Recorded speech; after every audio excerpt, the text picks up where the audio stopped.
Hello friends, நான் வந்துட்டேன். Actually வந்துட்டு அமெரிக்காவில் இந்த சோஷியல் மீடியாவுக்கு அகெயின்ஸ்டாக வந்துட்டு ஒரு புதுசாக ஒரு சட்டத்தை கொண்டு வர இருக்காங்க.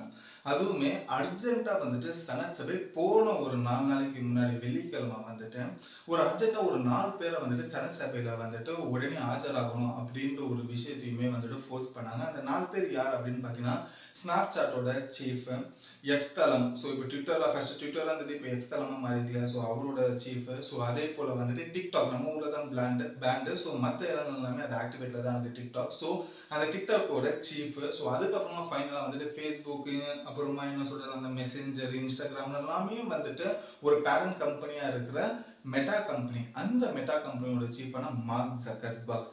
இந்த 4 பேரையுமே வந்துட்டு செனட் சபை ரொம்ப அர்ஜென்ட்டாக வந்துட்டு இது பண்ணியிருக்காங்க. ஸோ அமெரிக்காவில் புது சட்டம் கொண்டு வரதுக்கும் இந்த 4 பேருக்கும் என்ன சம்மந்தம் அப்படின்னு பார்த்தீங்கன்னா, கிட்டத்தட்ட ஒரு அமெரிக்காவில் வந்துட்டு சில வருஷங்களாக வந்துட்டு ஒரு பர்டிகுலர் கேஸ் வந்துட்டு இன்க்ரீஸ் ஆகிட்டே இருக்கு. என்ன ஒரு கேஸ் அப்படின்னு பார்த்தீங்கன்னா, சோஷியல் மீடியாவில் டீனேஜ் குழந்தைகள் வந்துட்டு படிப்பை தாண்டி இந்த சோஷியல் மீடியாவில் அதிகமாக ஆக்டிவிட்டி இருக்கிறதுனால அவங்க டிப்ரெஷனுக்குமே போகிறாங்க. ஸ்டடீஸை சரியாக கான்சென்ட்ரேட் பண்ணுறது இல்லாமல் ஒரு கட்டத்துக்கு மேலே அந்த டீனேஜ் குழந்தைகள் வந்துட்டு பிளாக்மெயிலிங் நடக்குது, நியூடிட்டி பிளாக்மெயிலிங் நடக்குது. இதனால அவங்க டிப்ரெஷன் போய் சூசைட் பண்ணுற அளவுக்கு மாறுறாங்க. சில பேர் சூசைட் பண்ணி இறந்துமே இருக்காங்க. இந்த சோஷியல் மீடியானால அவங்களோட ஃபோட்டோவை மிஸ்யூஸ் பண்ணி அதை நியூடிட்டி ஆக்கி அதை வந்துட்டு இவங்க கிட்ட அந்த குழந்தை சம்மந்தப்பட்ட குழந்தைகிட்ட காமி பிளாக்மெயிலிங் பண்ணுற ஒரு கேசஸ் அதிகமாக ஆகுது அமெரிக்காவில். இங்கே இது எத்தனை பேருக்கு தெரியும் தெரியல. ஸோ அந்த மாதிரி கேசஸ் சில வருஷங்களாக வந்துட்டு இன்க்ரீஸ் ஆனதை பார்த்தேன். கவர்மெண்ட் என்ன பண்ணியிருக்காங்கன்னா, இது இன்னும் கொஞ்சம் பெருசாக ஆகக்கூடாதுன்றதுக்காக இதுக்கு சம்மந்தப்பட்ட அந்தந்த சோஷியல் மீடியா தளங்கள் வந்துட்டு இந்த பாதிக்கப்பட்ட குழந்தைகளுக்கு இது வரைக்கும் என்ன பண்ணியிருக்காங்க அப்படின்றது விசாரிச்சா, இது வரைக்கும் அந்த மாதிரி ஒரு எந்த ஒரு விஷயங்களுமே வந்துட்டு பாதிக்கப்பட்ட குழந்தைங்களுக்கு இந்த ஒரு நிறுவனம் சம்மந்தப்பட்ட நிறுவனம் எதுவுமே பண்ணதில்லைன்ற ஒரு விஷயம் தெரிஞ்சது. ஸோ இதுக்காகவே வந்துட்டு சோஷியல் மீடியாவுக்கு அகெயின்ஸ்டாக எந்த ஒரு குழந்தை பாதிக்கப்படுறதோ, எந்த ஒரு மனிதன் பாதிக்கப்படுறனோ அதுக்கு அகெயின்ஸ்டாக ஒரு ரூல்ஸை கொண்டு வரணுன்றதுக்காக இந்த செனட் சபை ரொம்ப அவசரமாக கூடப்பட்டுச்சு. ஸோ அதுக்காக இந்த 4 பேரையுமே கூப்பிட்டாங்க. இந்த 4 பேருமே கூப்பிட்டதுல கிட்டத்தட்ட மார்க் ஜக்கர்பர்க் மட்டும் 4 மணி நேரம் கேள்விகளா கேட்டு வறுத்து எடுத்திருக்காங்க. ஒரு கட்டத்துக்கு மேல மார்க் ஜக்கர்பர்க் அந்த செனட் சபை மேல அந்த பெஞ்சு மேல நின்று பொதுமக்கள் கிட்ட பார்த்து பகிரங்கமா மன்னிப்பு கேட்டிருக்காரு.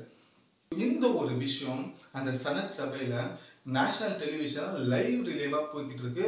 அந்த நாடே வந்துட்டு மார்க் ஜக்கர்பர்க் பகிரங்கமா மன்னிப்பு கேட்கிறத பார்த்துருக்காங்க. இது மிகப்பெரிய ஒரு சர்ச்சைக்குரிய விஷயமா அமெரிக்காவில் போயிட்டு இருக்கு. நம்ம ஒரு மீடியாவில் பெருசாக இது வரைக்கும் யாருமே பேசல. ஸோ எதுக்காக மார்க் ஜக்கர்பர்க் இப்படி ஒரு மன்னிப்பை கேட்டாங்க? அந்த 4 மணி நேரம் அவர்கிட்ட கேட்கப்பட்ட கேள்விகள் என்ன, அமெரிக்காவில் என்ன அந்த ஒரு சோஷியல் மீடியாவுக்கு அகெயின்ஸ்டாக வந்துட்டு ஒரு புது சட்டம் கொண்டு வராங்கன்றது தான் டீட்டெயிலாக பார்க்க போகிறோம். நீங்கள் ஒரு விஷயம் நினச்சிக்கலாம், இந்த அமெரிக்காவில் தானே இந்த புது சட்டம் சோஷியல் மீடியாவுக்குன்னு. நம்ம ஊர்லேயுமே சோஷியல் மீடியா யூஸ் பண்ணுறாங்க.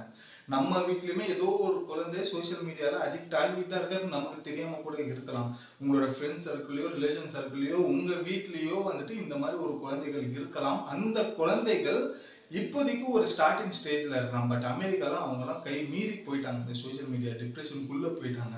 நம்ம இப்போ மேபி வேணால் ஸ்டார்டிங் ஸ்டேஜில் இருக்கலாம். அமெரிக்கா இதை புரிஞ்சுக்கிட்டு ஒரு புது சட்டத்தை கொண்டு வந்துட்டாங்க. பட் இந்தியா அதை பற்றி கூட இன்னும் யோசிக்கல. ஸோ அதுதான் இங்கே மிகப்பெரிய ஒரு கவனிக்கக்கூடிய ஒரு விஷயம். ஸோ கண்டிப்பாக உங்களுக்குமே இது ரொம்ப தேவைப்படுற ஒரு விஷயமா இருக்கும். ஸோ கடைசி வரைக்கும் இந்த வீடியோவை பாருங்கள்.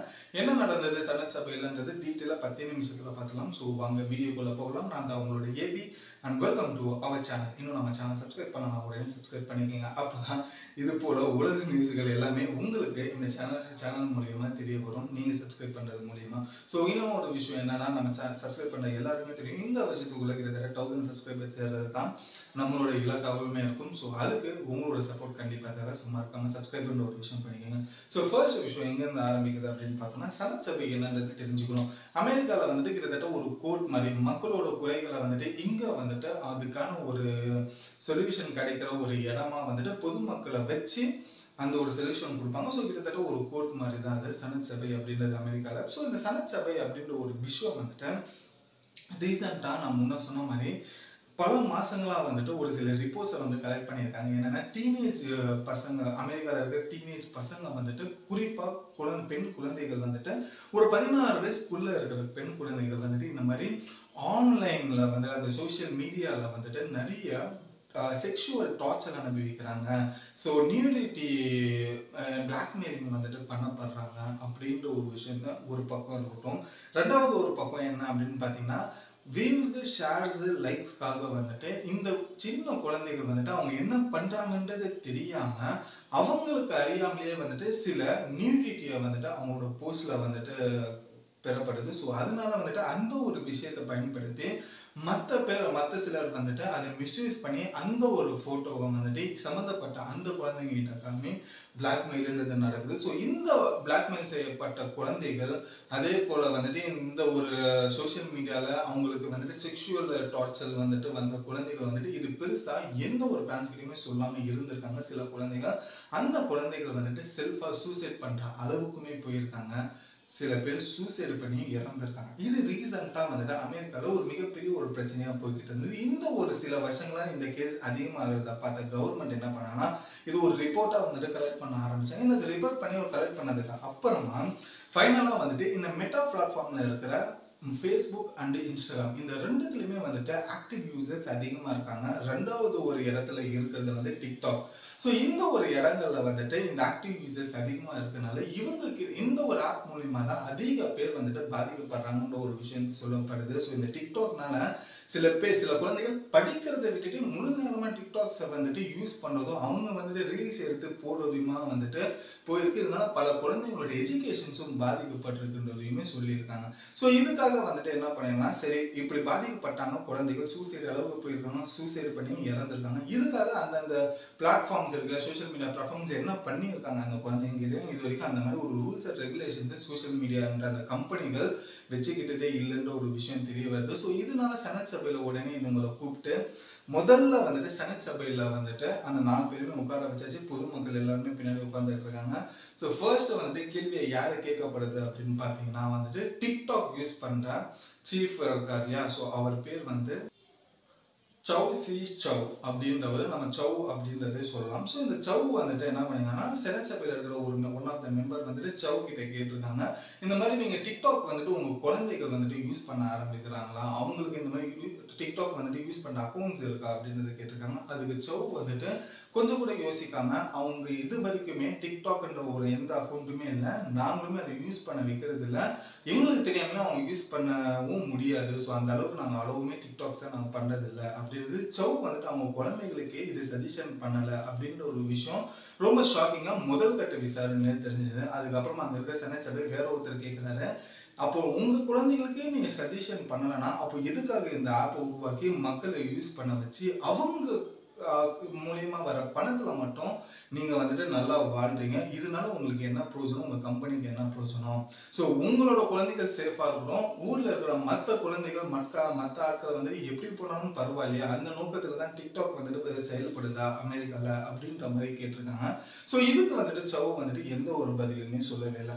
ஸோ சவ் பக்கம் இந்த பக்கம் முடிஞ்சதுக்கு அப்புறமா ஃபர்ஸ்ட் விஷயமே ரொம்ப ஒரு சீரியஸான ஒரு விஷயமா போனதுக்கு அப்புறமா மார்க் ஜக்கர்பர்க்ல இருந்து அப்படியே அடுத்த ஒரு செனட்டர் திரும்புறாரு. மெட்டா பிளாட்ஃபார்ம்ல வந்துட்டு இப்போதைக்கு ஃபேஸ்புக்ல இருக்க ஃபேஸ்புக் இந்த இன்ஸ்டாகிராம்ல வந்துட்டு நீங்க ஒரு அல்காரிதம் யூஸ் பண்றீங்க, நம்ம என்ன தேடுறோமோ நம்ம என்ன மாதிரி கண்டென்ட்ஸ் பார்க்குறோமோ அதுதான் வந்துட்டு ரிப்பீட்டடா வர மாதிரி வந்துட்டு நீங்க ஒரு அல்காரிதம்ஸ் வச்சிருக்கீங்க. அதுல வந்து 37% வந்துட்டு செக்ஷுவல் கண்டென்ட்டா இருக்கு, அதுல இன்னும் ஒரு 24% வந்துட்டு மென்டல் டார்ச்சர் அண்ட் பிளாக்மெயிலிங் பண்ற அளவுக்கு ஒரு நியூடிட்டியான ஒரு சில கண்டென்ட்ஸுமே நீங்க வந்துட்டு ஷேர் பண்ணிட்டு இருக்கீங்க. ஸோ இந்த ஒரு அல்காரிதம்ல நீங்க ஒருத்தர் உள்ள நுழைய வர ஃபேஸ்புக்ல அவரோட டேட் ஆஃப் பர்த்ல இருந்து அவங்களோட ஃபுல் பயோடேட்டா வரைக்கும் நீங்க எல்லாத்தையுமே கலெக்ட் பண்ணீங்க. அந்த ஒரு கலெக்ட் பண்ண டேட்டாவை வச்சு நீங்க வந்துட்டு இந்த குழந்தைங்களுக்கு இது மட்டும் தான் காமிக்கணும், இந்த மாதிரி ஒரு வயசானவங்களுக்கு இது மட்டும் தான் காமிக்கணும்ன்றது நீங்க ஃபில்டர் பண்ணலையா? அதுவும் இல்லாம உங்களோட மெட்டா பிளாட்ஃபார்ம்ல எதுக்காக செக்ஷுவல் கண்டென்ட் கொடுத்து அதை மற்றவங்க மிஸ்யூஸ் பண்ணி டீனேஜ் குழந்தைகள் அதில் பாதிக்கப்பட்டு இது வரைக்குமே கிட்டத்தட்ட பல பேர் வந்துட்டு சூசைட் பண்ண அளவுக்கு அட்டன் ஆகியிருக்காங்க. இதுக்கு நீங்கள் உங்களோட பதிவு என்ன அப்படின்றது கேட்டிருக்காங்க. அதுக்கு மார்க் வந்துட்டு பதிலே இல்லாமல் இருந்தது. ஸோ அதுக்கப்புறமா மார்க் என்ன சொல்கிறாங்கன்னா ரொம்ப நேரம் கழிச்சு அந்த கேள்விக்கான பதில் என்ன சொல்கிறாங்கன்னா அவங்க இறந்ததுக்குமே சோசியல் மீடியாவில் மெட்டா பிளாட்ஃபார்மை யூஸ் பண்ணதுக்குமே எந்த சம்மந்தமே இல்லையே அப்படின்ற மாதிரி சொல்லியிருக்காங்க. அதுக்கு அப்புறமா தான் வந்துட்டு செனட் சபையில் இருக்கிற இன்னொருத்தர் வந்துட்டு ரொம்ப ஒரு வீடியோமா வந்துட்டு மார்க் ஜக்கர்பர்க் கிட்ட கிட்டத்தட்ட ரொம்ப நேரமா கேள்விகள் வந்துட்டு நடக்க ஆரம்பிச்சது. அது யார் அப்படின்னு பார்த்தீங்கன்னா மிஸ்டர் ஹவுலே. ஸோ இந்த இப்போ நீங்கள் பார்த்துட்டு இருக்கிற அவர் தான். ஸோ இந்த ஹவுலே அப்படின்றவர் வந்துட்டு மார்க் ஜக்கர்பர்க் கிட்ட அடுத்த ஒரு கட்டத்துக்கு மேலே போகிற கேள்விகள் கேட்க ஆரம்பிச்சாரு. சரி, இப்போதைக்கு நீங்க வந்து உங்களோட அல்காரிதம்ஸ இந்த மாதிரி ஒரு செக்ஷுவல் கண்டென்ட்டா காமிச்சிட்டு இருக்கீங்க. ஒரு டீனேஜ் குழந்தைங்கிட்ட காமிச்சிருங்க. அந்த ஒரு விஷயமும் உங்களுக்கு தெரிய வந்திருக்கும். அப்படி தெரிய வந்த அந்த ஒரு நொடியே உங்களோட ஆக்ஷன் என்னவா இருந்தது Facebookல அப்படின்னு கேட்டா, அதுக்குமே பதில் வந்துட்டு ப்ராப்பரா சொல்லல. ஸோ அதுக்குமே வந்துட்டு மார்க் ஜக்கர்பர்க் அந்த கேள்வியை டிஃபெண்ட் பண்ண ஆரம்பிக்கிறாரு. ஸோ அதுக்கு அடுத்தது மிஸ்டர் ஹவுலே என்ன கேட்கிறாருன்னா, சரி இந்த ஒரு விஷயம் இதுக்கு நீங்க ப்ராப்பரான ஒரு பதில் சொல்லணும்னாலுமே இது வரைக்கும் இந்த மாதிரி ஒரு செக்ஷுவல் கண்டென்ட்டா காமிச்சிட்டு இருக்கிற அந்த அல்காரிதம்ஸை நீங்க மாத்த முயற்சி பண்ணியிருக்கீங்களான்னு கேட்டிருக்காரு. ஸோ அதுக்குமே வந்துட்டு மார்க் ஜக்கர்பர்க் வந்துட்டு அந்த மாதிரி மாத்த ஆரம்பிச்சோம்னா பெரிய ஒரு விளைவுகளை பார்க்க வேண்டியதாகும். ஸோ அந்த பெரிய விளைவுகள் நீங்க பார்த்தா பல குழந்தைகள் வந்துட்டு இது வரைக்கும் நல்லா வாழ்ந்துருக்கலாமே அப்படின்ற மாதிரி அந்த மிஸ்டர் ஹவுலேயும் கேட்டிருக்காரு. ஸோ அதுக்கப்புறமா மார்க் ஜக்கர்பர்க் அவருமே சில பதில்கள் வந்துட்டு ஒண்ணுக்கு முரணா சொன்னதுக்கு அப்புறமா ஃபைனலா மிஸ்டர் ஹவுலே வந்துட்டு மார்க் ஜக்கர்பர்க் உங்களுக்கு பின்னாடி இருக்கிற கூட்டம் ஒருத்தவங்க உட்கார்ந்துட்டு இருக்காங்க இல்லையா, அவங்க யாருன்னு தெரியுதா அப்படின்றது கேட்குறாங்க. அதுக்கப்புறமா அவர் திரும்பி பார்த்ததுக்கு அப்புறமா எல்லாருமே அவங்கவுங்க குழந்தைகள் பாதிக்கப்பட்ட அவங்க குழந்தைங்களோட போட்டோவை வச்சிருக்காங்க வித்து பேரோடவே. ஸோ இந்த பெற்றோர்கள் எல்லாருமே வந்துட்டு உங்களோட மெட்டா பிளாட்ஃபார்ம் யூஸ் பண்ணி சீரழிஞ்ச குழந்தைங்களோட தாய்மார்கள், அதுல சில பேரோட குழந்தைகள் இறந்துமே போயிட்டாங்க. அதுல இன்னும் சில பேர் வந்துட்டு அந்த டிப்ரெஷன் விட்டு வெளியிலே வரல. ஸோ இன்னும் சில பேர் வந்துட்டு செக்ஷுவல் டார்ச்சர் அனுபவிச்ச ஒரு குழந்தையோட அப்பா அம்மாவுமே இதுல இருக்காங்க அப்படின்ற ஒரு விஷயம் சொன்னதுக்கு அப்புறமா ஒரு சைடு நேஷனல் டிவியோட லைவுமே நடந்துட்டு இருக்கு. இதுக்கு வந்துட்டு அந்த ஒரு மார்க் ஜக்கர்பர்க் வந்து எந்த ஒரு பதிலுமே சொல்லாம திக்கி திணறி இருக்காரு. கிட்டத்தட்ட 4 மணி நேரம் அவரை கேள்வியா கேட்டு ஒரு மாதிரி ரோஸ்ட் பண்ணி ஃபைனலா இந்த ஒரு கேள்வி கேட்டதுக்கு அப்புறமா எல்லாருமே திரும்பி நின்று மார்க் ஜக்கர்பர்க் முன்னாடி அந்த போட்டோ காமிச்சதுக்கு அப்புறமா ஒரு சைடு லைவுமே ஒரு சைடு போய்கிட்டு இருக்கு. ஃபைனலா வந்துட்டு அவர் வேற என்ன பண்ணணும்னு தெரியாம அந்த சனத் சபைக்கு அந்த பெஞ்ச் மேல ஏறி அந்த மக்களை பார்த்து ஒரு விஷயத்த பகிரங்கமா சொன்னாரு. இது என்னாலதான் இந்த மாதிரி ஒரு இழப்பு யாருக்குமே நடந்துடக்கூடாது. இந்த இழப்பு என்னால வந்ததுனால நான் உங்ககிட்ட எல்லாருக்கிட்டையுமே நான் மன்னிப்பு கேட்டுக்கிறேன்.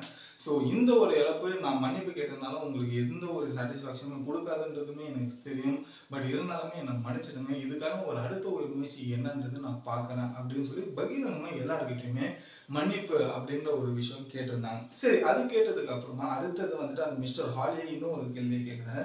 சரி, இது வரைக்கும் நீங்க வந்துட்டு பண்ணிட்டீங்க, மெட்டால எல்லாத்துமே வந்தாச்சு. சரி, இது வரைக்கும் இந்த மாதிரி ஒரு குழந்தைகள் நம்ம அமெரிக்காலே பல நியூஸ்கள் வந்துட்டு பார்த்துருப்பீங்க. பல விஷயங்கள் வந்துட்டு ரொம்ப ஒரு சென்சேஷனல் நியூஸாகவும் போயிருக்கு. இதுக்காக அந்த பாதிக்கப்பட்ட குழந்தையை தேடி நீங்க போய் ஏதாவது காம்பன்சேஷன் கொடுத்துருக்கீங்களா, இல்லை இவங்கனால நீங்க சம்பாதிச்ச அந்த காசை இவங்களுக்கு ஏதாச்சும் நீங்க கொடுத்துருக்கீங்களா அப்படின்னு கேட்டா அதுக்குமே பதில் இல்லை. அதுக்கப்புறம் மிஸ்டர் ஹாலே என்ன சொன்னாங்கன்னா, சரி நீங்க ஏன் அந்த காம்பன்சேஷனை அவங்களுக்கு கொடுக்கக்கூடாது அப்படின்ற ஒரு கேள்வி எழுப்பும்போது அதை பத்தி நாங்க யோசிக்கிறோம் அப்படின்ற ஒரு விஷயம் சொன்னாங்க. அதுக்கப்புறமா ஃபைனலா செனட் சபையில் என்னன்னா, இந்த மாதிரி சோசியல் மீடியா மூலியமா யாராச்சும் இந்த மாதிரி பாதிக்கப்பட்டிருக்காங்கன்னா அவங்களுக்கு தேவையான காம்பன்சேஷனும் அவங்களுக்கு தேவையான மெடிக்கல் இதுவுமே அதுக்கப்புறமா தக்க தண்டனை அண்ட் பெனால்ட்டி வந்து அந்த ஒரு சம்மந்தப்பட்ட அந்த ஒரு என்ன சொல்றது சோசியல் மீடியா கம்பெனி வந்துட்டு கொடுக்கணும் அப்படின்ற ஒரு ஃபைனலா ஒரு விஷயத்துக்கு வந்திருக்காங்க. ஸோ இதுதான் அமெரிக்கால நடந்த ஒரு விஷயம். ஸோ இது அமெரிக்கால மட்டும் நடக்குதுன்னு சொல்லி நம்ம தட்டி கழிச்சிட முடியாது. அங்க வந்துட்டு குழந்தைகள் ஒரு கட்டத்துக்கு ரொம்ப ஒரு எக்ஸ்ட்ரீம் லெவலுக்கு போயிட்டாங்க. நம்ம ஊர்லயுமே அந்த மாதிரி எக்ஸ்ட்ரீம் லெவலுக்கு இருக்காங்க. பட் எல்லாருமே அப்படி மாறல. சில பேர் எக்ஸ்ட்ரீம் லெவலுக்கு போயிட்டாங்க. பட் சில பேரும் அவங்கள இன்னும் மீதி பேர் வந்து எக்ஸ்ட்ரீம் லெவல் ஆகிறதுக்குள்ள நம்ம சோசியல் மீடியால இருந்து நம்ம குழந்தைகளை பாதுகாக்கணும். அது மட்டும் இல்லாம இந்தியாவை பொறுத்த வரைக்கும் இந்த மாதிரி ஒரு அவசர சட்டம்ன்றது ஒன்று கொண்டு வந்தா அடுத்தடுத்து இந்த மாதிரி ஒரு விஷயங்களோ இல்லை அமெரிக்காவில் நடந்த இந்த சூசைடா இருக்கட்டும், என்ன சொல்றது அந்த ஒரு இழப்புகளா இருக்கட்டும், அது எல்லாமே இந்தியாவில் தடுக்கப்படலாம். ஸோ இது இந்தியாவுமே அடுத்த ஒரு கட்டத்துக்கு கொண்டு வரணும்னா என்னோட ஒப்பீனியனுமே. ஸோ நீங்க என்ன நினைக்கிறீங்க? உங்க ஃபேமிலியில வந்துட்டு இந்த மாதிரி சோசியல் மீடியாவில் அளவுக்கு அதிகமாக யூஸ் பண்ண ஏதாவது குழந்தைகள் இருந்ததுன்னா அவங்களுக்கு இந்த ஒரு வீடியோவை ஷேர் பண்ணுங்க, அவங்களுக்கு அந்த ஒரு அவேர்னஸை கொடுங்க. ஸோ இந்தியாவில் இந்த மாதிரி ஒரு சட்டம் அவசரமாக கொண்டு வரணும் நீங்க நினைக்கிறீங்கன்னாலும் கமெண்ட்ல சொல்லுங்க. இந்த வீடியோ புதுசாக இருந்தாலும் லைக் பண்ணுங்க. நம்ம சேனல் சப்ஸ்கிரைப் பண்ணணும், உடனே சப்ஸ்கிரைப் பண்ணிக்கங்க. அப்போ இது போல புது புது விஷயங்களும் நீங்களுமே தெரிஞ்சுக்க முடியும். உங்கள் ஃப்ரெண்ட்ஸை தொடர்ந்து இந்த வீடியோ முடிச்சுட்டு நானும் கடையை முடிட்டு கிளம்புறேன். By by. ஏபி